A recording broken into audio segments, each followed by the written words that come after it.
Assalamualaikum warahmatullahi wabarakatuh. Berjumpa lagi dengan Pak Guru. Pada kesempatan pagi ini kita akan belajar tema 1, pertumbuhan dan perkembangan makhluk hidup.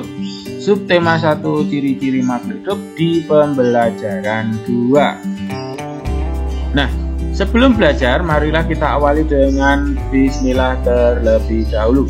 Bismillahirrahmanirrahim. Ya, terima kasih. Semoga dapat lancar dan mendapatkan ilmu yang bermanfaat pada pembelajaran kali ini. Nah, muatan pelajaran yang pertama adalah bahasa Indonesia, yaitu tentang memahami ciri-ciri makhluk hidup.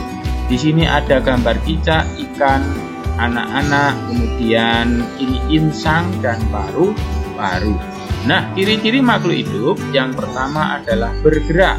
Ikan berenang dengan sirip, manusia berjalan dengan kaki, ya, cicak merayap di dinding dengan kaki. Nah, tumbuhan bergerak dengan tumbuh semakin besar. Tumbuhan juga bergerak menggunakan daun, batang, ya, ranting-rantingnya mencari sinar matahari.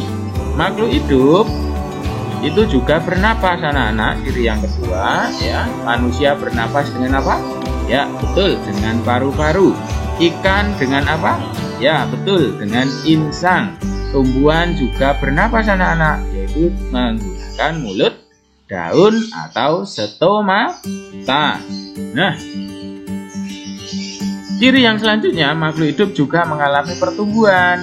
Manusia, hewan, dan tumbuhan semakin lama tumbuh menjadi besar atau semakin besar. Makhluk hidup juga berkembang biak. Ayam berkembang biak dengan cara bertelur, sapi berkembang biak dengan melahirkan, pohon durian berkembang biak dengan biji. Nah, dapat dilihat di gambar bahwa ini adalah dari biji tumbuh menjadi pohon, ya, menjadi tanaman yang kecil, ya. Dari biji tumbuh akar, tumbuh tunas, kemudian menjadi tanaman. Nah, ini termasuk pertumbuhan. Ini telur menetas menjadi ayam kecil, kemudian menjadi ayam yang besar. Ini berarti mengalami pertumbuhan. Nah, ini ya, ini sebuah keluarga, ya, dengan ayah, ibu, dan kedua anaknya, ya. Kemudian selanjutnya adalah makhluk hidup membutuhkan makanan dan air. Kuda makan rumput, manusia makan nasi. Tumbuhan membutuhkan air dan makanan untuk hidup. Nah, ini tumbuhan kalau tidak disiram akan mati. Nah, makanannya juga dari pupuk, ya, dari pupuk. Kalau tidak dipupuk dan disiram, nanti lama-kelamaan akan mati, ya. Kemudian kuda ini juga membutuhkan makanan, yaitu rumput. Manusia membutuhkan makanan berupa nasi, sayur, lauk. Nah, 4 sehat 5 sempurna, ya. Makhluk hidup peka terhadap perangsang. Nah, menutup mata ketika melihat cahaya yang menyilaukan. Tanaman putri malu juga mengatupkan daunnya saat disentuh. Ini ada lipan, ya.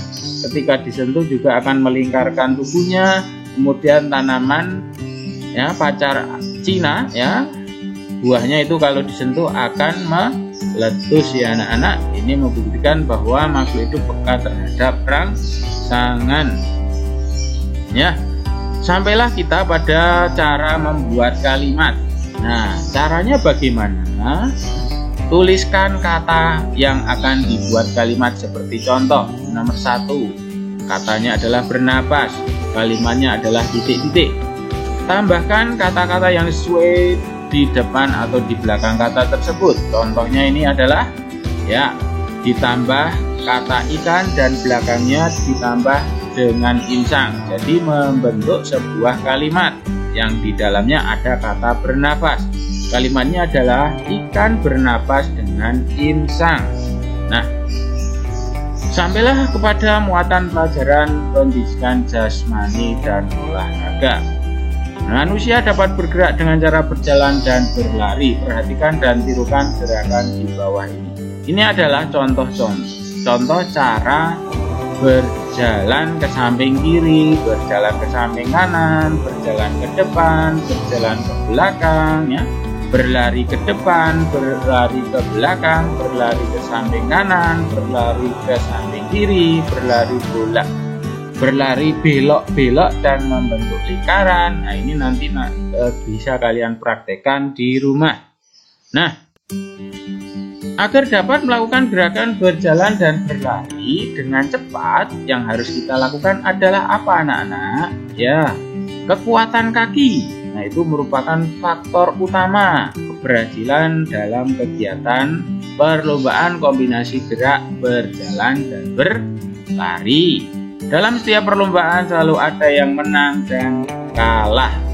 Pemenang harus bersyukur, tidak boleh sombong. Sebaliknya, yang kalah tidak boleh berkecil hati dan terus berusaha. Nah, bagaimana cara mensyukuri nikmat yang diberikan Tuhan? Ya, yang pertama menjaga kesehatan tubuh, menghargai kemampuan teman yang lain, taat terhadap perintah Tuhan dengan menjalankan perintah Tuhan dengan baik, beribadah, ya. Selain itu juga harus saling menghargai kepercayaan orang lain. Nah, menghargai orang lain yang beragama berbeda dengan kita, ya, atau memiliki keyakinan yang lain. Nah, bersyukur adalah berterima kasih dengan semua yang diberikan Tuhan, ya. Sikap selalu bersyukur adalah salah satu contoh sila pertama Pancasila yang dilambangkan dengan bintang, ya, yang berbunyi ketuhanan yang Maha Esa. Ya, demikian pembelajaran pada kesempatan pagi ini. Terima kasih.